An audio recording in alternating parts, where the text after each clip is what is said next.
रथयन्ति no मानवा। अगर शब्द देखा जाए तो मानव है, उत्तरकांड के अंतिम श्लोक में मानव शब्द आएगा और बाल कांड की शुरुआत में वर्ण शब्द आएगा। अब सवाल है कि वर्ण और मानव, तो यहां बाबा ने भाव दिया है कि संसार में ये मानव वर्ण में बटा हुआ है और वर्णन उसका मैं कर रहा हूं जिसका कोई वर्ण नहीं है। बोलो राधे राधे। राधे राधे। बाबा तुलसीदास जी वर्णन कर रहे हैं उसका जिसका कोई वर्ण नहीं है और ये मानव वर्ण में बटा हुआ है। पहला शब्द वर्ण, अंतिम शब्द मानव, इन दोनों शब्दों के बीच में सारा रामचरित मानस लिख दिया।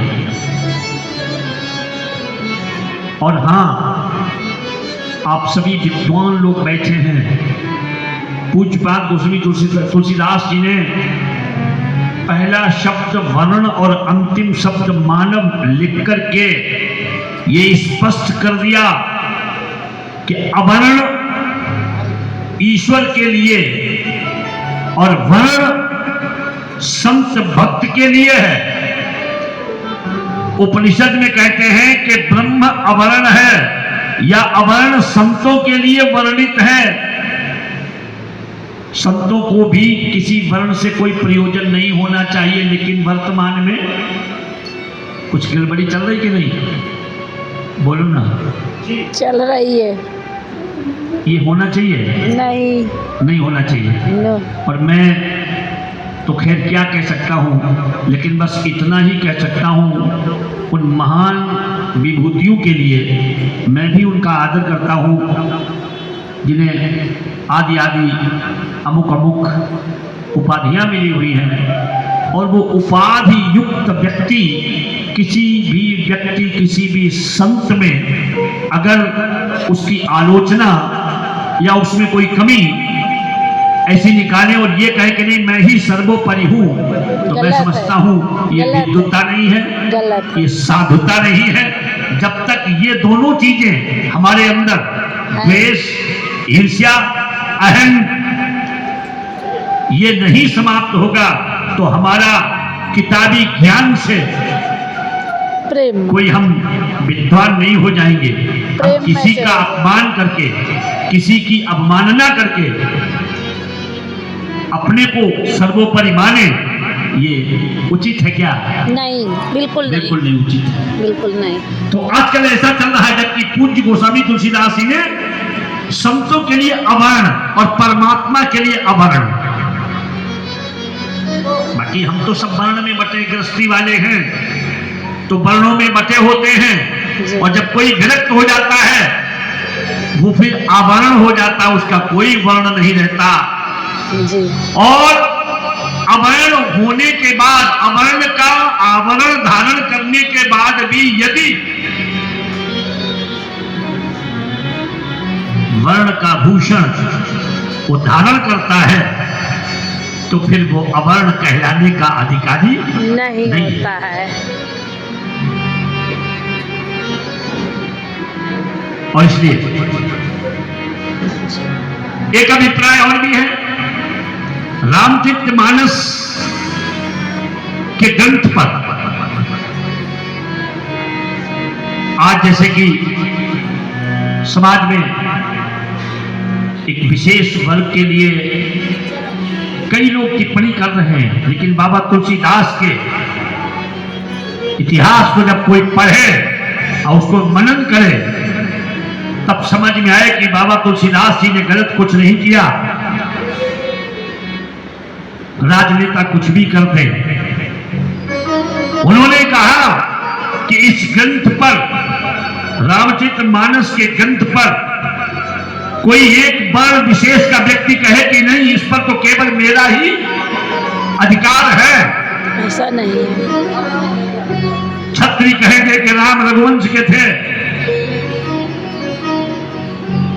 इसे रामायण पर केवल मेरा अधिकार है। वणिक वाणिज्य लोग कहेंगे कि कथा का आयोजन तो हम कराते हैं, धन का व्यय तो हम करते हैं, इसलिए राम की कथा पर अधिकार पूरा हमारा ही तो है। नहीं, नहीं है। नहीं, चतुर्थ श्रेणी का व्यक्ति ये कहेंगे कि श्री राम हमारी तो झोपड़ियों में रहे, हमने उन्हें जूठे बेर खिलाए, हमने उनका स्वागत किया, दर्द के आसन पर उन्हें बिठाया, इसलिए राम की कथा का अधिकार तो केवल नहीं, मेरा ही है।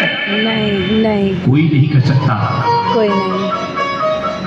पूज्य गोस्वामी तुलसीदास जी ने कहा किसी के बीच में कोई तकरार न हो। बोले रामायण न ब्राह्मण न क्षत्रिय न वैश्य न शूद्र, बल्कि उसका वर्ण केवल और केवल मानव है। बोलो राधे राधे। राधे राधे। उसका वर्ण केवल मानव। और देखिए उसकी पुष्टि कहां हो रही है? उसकी पुष्टि हो रही है जो मानव कहलवाने, मानव बनने के लिए तैयार हो, कोई भी व्यक्ति, अब वो किसी भी वर्ण में जन्मा हो, कथा का अधिकारी है, फिर वो भारतीय हो या विदेशी, कोई इससे मतलब नहीं है।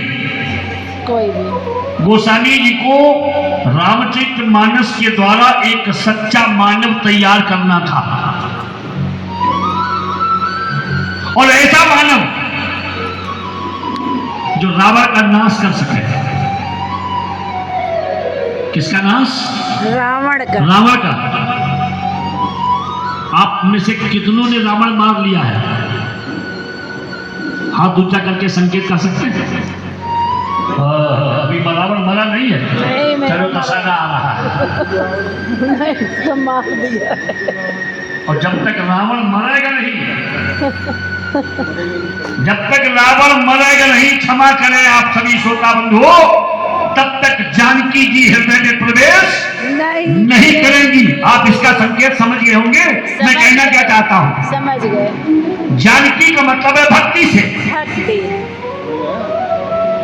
और रावण का मतलब है अहंकार से। अहंकार से।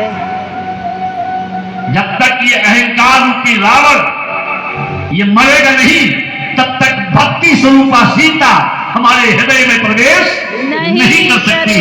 जय श्री राम तो कहना ही पड़ेगा। जय श्री राम। आज जैसा कि जय श्री राम संकल्प लेकर के कथा श्रवण करें, तो ये श्री राम कथा का आप सब संकल्प लिए बैठे हैं।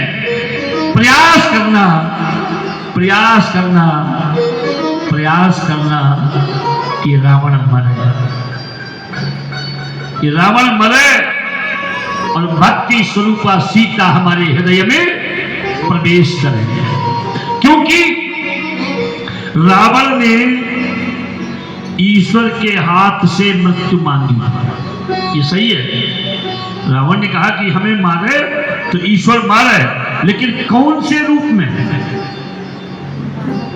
ईश्वर मारे तो, लेकिन किस रूप में? बोले रावण मरण मनुज कर जाचा, प्रभु विधि वचन कीन चाह साचा, प्रभु विधि वचन कीन चाह साचा। रावण ने मांगा कि मेरी मृत्यु मनुष्य के हाथों से हो, परमात्मा आवे, लेकिन आवे मनुष्य के रूप में। एक सच्चा व्यक्ति समाज में पैदा हो जो कि असद वृत्ति का नाश कर सके, और इस प्रकार परमात्मा को रावण को मारने के लिए इस धराधाम पर मानव बन के आना पड़ा। बोलो राजाराम चंद्र की जय हो। कोई भी व्यक्ति रामचरितमानस को सांप्रदायिक न माने, आज ये बहुत बड़ी बीमारी हो गई समाज में, राजनीतिक लोगों ने बीमारी पैदा कर दी है। अगर किसी भी सार्वजनिक स्थान पर हम श्री राम जय राम का उद्घोष करते हुए निकल जाए तो लोग हमें क्या कहेंगे? ये सांप्रदायिकता फैला रहे हैं, ऐसा लोग बोलते हैं।